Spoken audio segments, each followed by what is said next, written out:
sejahtera untuk kita semua. Shalom, Om Swastiastu, Nama Budaya, Salam Kebajikan. Selamat pagi teman-teman. Nama saya Putri Amalia, jurusan Psikologi Pendidikan dan Bimbingan, Prodi Bimbingan Konseling. Nah, setelah saya mendengarkan penjelasan dan berdiskusi tentang jenis-jenis komunikasi, kali ini saya ingin menjelaskan apa itu komunikasi daring, jenis-jenis komunikasi daring, kekurangan dan kelebihan komunikasi daring, serta contoh-contoh jenis komunikasi daring yang saya temui dalam kehidupan sehari-hari.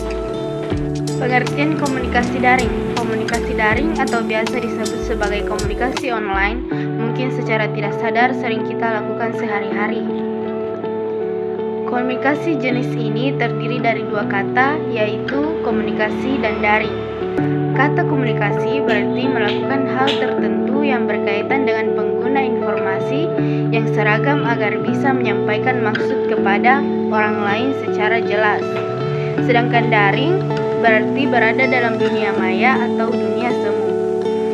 Sehingga komunikasi daring berarti sebuah metode berhubungan dengan orang lain yang dilakukan melalui dunia maya agar bisa menyampaikan suatu maksud tertentu.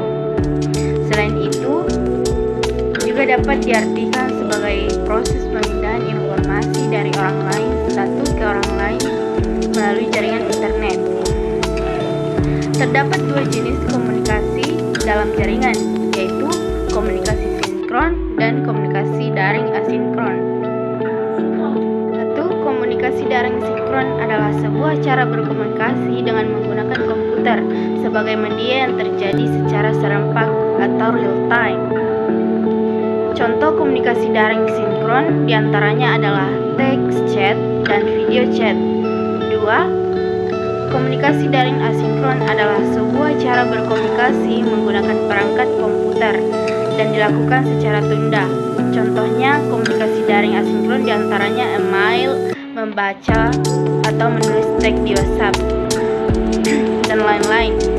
Penggunaan teknologi yang semakin meningkat ini pastinya ada kelebihan maupun kekurangan yang dirasakan. Kelebihan komunikasi daring. Satu, lebih cepat.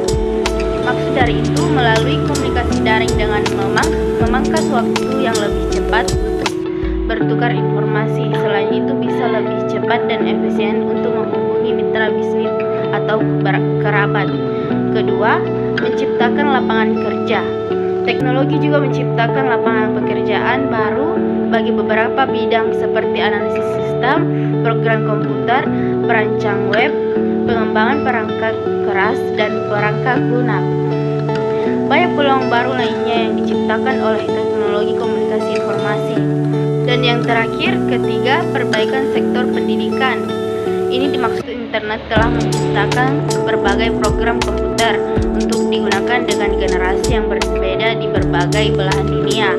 Informasi penting seperti fakta kesehatan, bisnis, dan lingkungan dengan mudah tersedia dan dapat diakses oleh siapapun saja dengan jaringan internet. Nah, kelemahan komunikasi daring. Satu, kehilangan privasi atau data pribadi.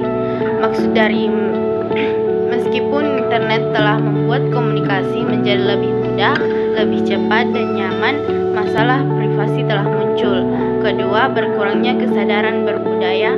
Meskipun internet telah menjadikan alam semesta sebagai desa global, beberapa budaya telah mengkonsumsi budaya lainnya, namun mengakses internet berlebihan dapat menjadikan generasi muda tidak mengenal budaya asli dan mengadopsi budaya dari luar.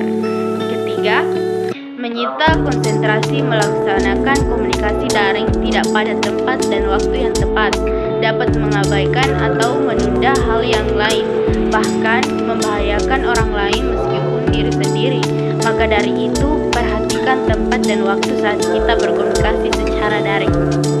Terima kasih dari saya. Wassalamualaikum warahmatullahi wabarakatuh.